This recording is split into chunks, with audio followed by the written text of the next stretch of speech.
Robertinho, os construtores que estão edificando a casa ao lado estão misturando cimento, portanto não chegue perto deles, porque você está usando a sua camisa nova. Essa senhora gostava de contar essa história sobre como seu irmão, quando era pequeno, ficava chateado com as advertências de sua mãe. O que aconteceu foi que, garbosamente, ele marchou triunfalmente até o local da construção.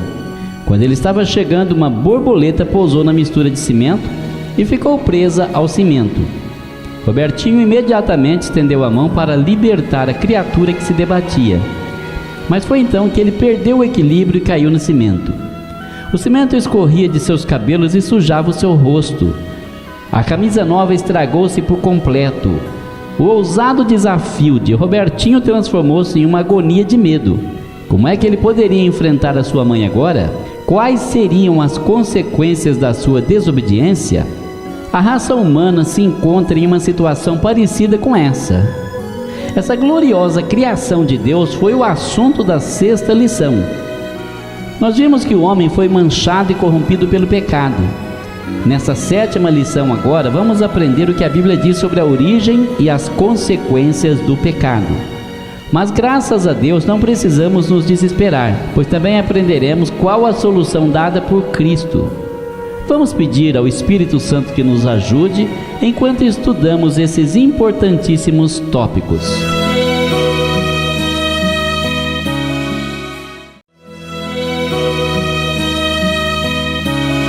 O pecado pode ser definido como a desobediência e como fracasso por não se conformar às leis dadas por Deus a fim de orientar as suas criaturas racionais. Visto que a lei de Deus é uma expressão de sua natureza moral, o homem deve se moldar a essa lei a fim de agradar a santa pessoa divina. A Bíblia revela claramente para nós a realidade do pecado, bem como a sua origem, a natureza, as consequências e também a cura. Todos esses aspectos do pecado serão abordados enquanto formos avançando nessa nossa lição.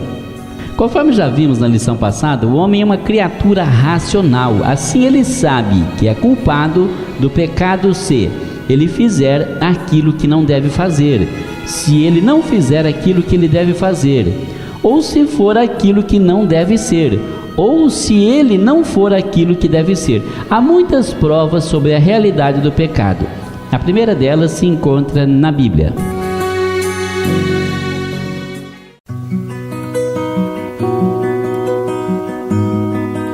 Vamos ver nas provas bíblicas. O pecado é um dos principais tópicos ensinados na Bíblia. O terceiro capítulo do livro de Gênesis registra a primeira vez em que o homem pecou. O quarto capítulo desse livro continua a narrativa nos dizendo como o problema continuou a afetar o filho de nossos primeiros progenitores. Nessa altura dos acontecimentos, Deus fez um comovente apelo a Caim, em Gênesis capítulo 4, verso 7. O pecado jaz à porta, e para ti será o seu desejo, e sobre ele dominará. Caim, porém, sucumbiu diante de seus sentimentos de inveja, de ódio, de rebelião, e por causa disso matou o seu próprio irmão Abel. Por muitas e muitas vezes nós encontramos o problema do pecado quando lemos as Sagradas Escrituras. Deus deu a lei escrita para guiar o seu povo no começo da experiência dos israelitas, conforme Êxodo capítulo 20, verso 1 ao 17. Ele também instruiu a Moisés em todos os preceitos destinados a seu povo e disse claramente como o pecado poderia ser expiado, orientando o povo de Israel a oferecer os sacrifícios apropriados pelos pecados por eles cometidos. Leia Levítico capítulo 4, verso 7. Ele chegou até mesmo a determinar um dia a cada ano em que a nação inteira de Israel deveria cuidar do problema do pecado, conforme Levítico capítulo 16. Os primeiros 5 livros do Antigo Testamento são chamados de livros da lei, porque contêm todos os mandamentos de Deus para o seu povo, sobre como deveriam viver santamente, além de conterem as suas instruções para o recebimento do perdão pelos pecados. Os livros históricos de Josué até Esther registram o trágico fracasso do povo de Israel por não haver obedecido aos mandamentos do Senhor. Esses livros mostram o desvio, a desobediência, a obstinação e a rebeldia de Israel contra Deus e contra as suas leis.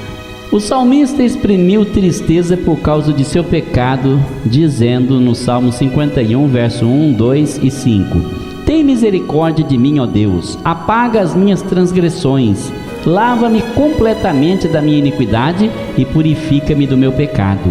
Eis que em iniquidade fui formado e em pecado me concebeu a minha mãe. Os profetas também clamaram contra o pecado que levou à queda de Israel. Ezequiel capítulo 23, Jeremias capítulo 5, Daniel capítulo 9, verso 1 até o 23. O Novo Testamento relata a traição de Judas Iscariotes, em Mateus capítulo 26, versos 14 a 16. Retrata os sofrimentos do nosso Salvador, o qual tomou sobre si mesmo o pecado do mundo. Lucas capítulo 22, versos 39 ao 44, João capítulo 19, verso 1 ao 3 e verso 18. Ali é descrito o plano indigno de Ananias e Safira, em Atos capítulo 5, verso 1 até o 11. E também uma das mais vívidas evidências da realidade do pecado se acha registrada em Romanos capítulo 1, versículos 28 até o 32.